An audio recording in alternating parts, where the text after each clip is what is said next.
रामलला प्राणप्रतिष्ठा निमित्त न्याडोद येथील प्राणप्रतिष्ठा सोहळ्यानिमित्त आज भव्य मिरवणूक संपन्न।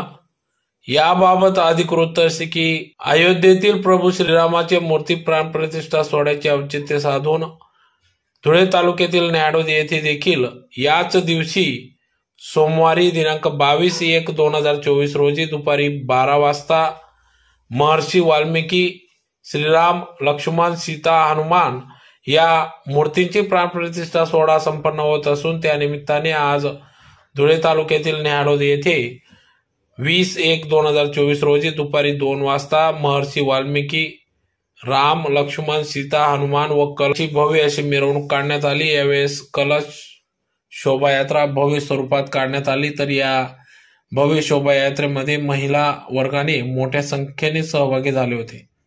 तर अतिशय ढोल ताशांच्या गजरात डीजेच्या तालावर नाचत गाजत सदर संपूर्ण न्याडोद गावातून भव्य अशी मिरवणूक या ठिकाणी काढण्यात आली।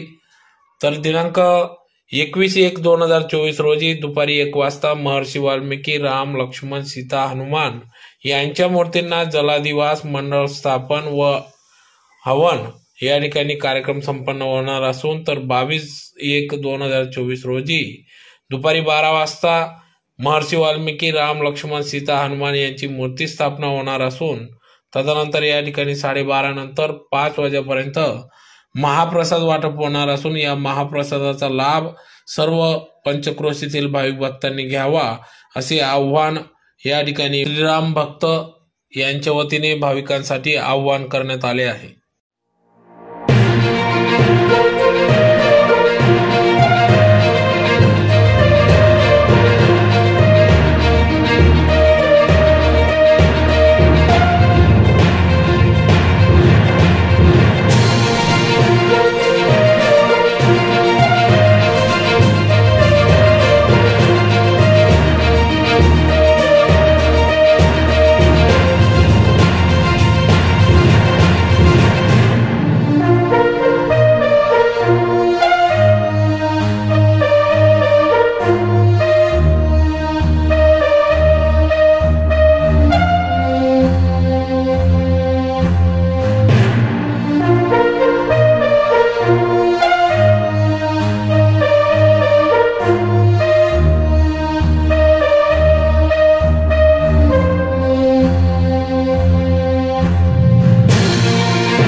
जय आदिवासी,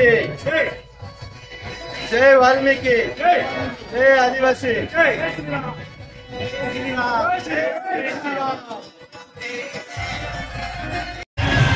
सर मी प्राध्यापक मोतीलाल सोनवणे, संस्थापक अध्यक्ष आदिवासी विकास संघ महाराष्ट्र राज्य। प्रभू रामचंद्राच्या कृपेने महर्षी वाल्मिकी, प्रभू श्रीराम, लक्ष्मण, सीता, हनुमान यांच्या मूर्तीचा प्राणप्रतिष्ठा सोहळा 22/1/2024 रोजी 12 वाजता न्याडोद या गावामध्ये करण्याचं आयोजन केलेलं आहे। जे आदिवासी महर्षी वाल्मिकी आहेत ते आदिवासी टोकरे कोळी जमातीचे होते, तर त्यांनी सुंदर अशा प्रकारचं रामायण लिहिलं। तर ते एक राजा होते आणि राजा असल्यामुळे पूर्वी राजेशाही अस्तित्वात होती आणि राजेशाही अस्तित्वात असल्यामुळे राजांमध्ये घनघोर युद्ध झालं आणि घनघोर युद्ध झाल्यामुळे त्या ठिकाणी अनेक सैन्य मारले गेले, 7 अंशाने सैन्य मारलं गेलं आणि त्या सैनिकाची मोजणी त्यांनी ते खडे टाकून केले. म्हणून त्यांना प्राणत्याग केल्यामुळे किंवा अनेक लोक त्या ठिकाणी मेल्यामुळे किंवा निधन झाल्यामुळे त्या ठिकाणी ते वनात निघून गेले आणि वनात निघून गेल्यानंतर त्या ठिकाणी त्यांनी सुंदर अशा प्रकारचं आश्रम तयार केलं आणि आश्रम तयार केल्यानंतर तपश्चर्या केल्यानंतर त्यांच्यावर एक वारूळ तयार झाली आणि त्यांनी सुंदर अशा प्रकारचं रामायण लिहिलं. जे रामजन्मापूर्वीच त्यांनी रामायण लिहिलं म्हणून त्यांना पूर्ण जगामध्ये मानाचं स्थान आहे. म्हणून त्यांना आद्य कवी म्हणून त्यांची कीर्ती आहे.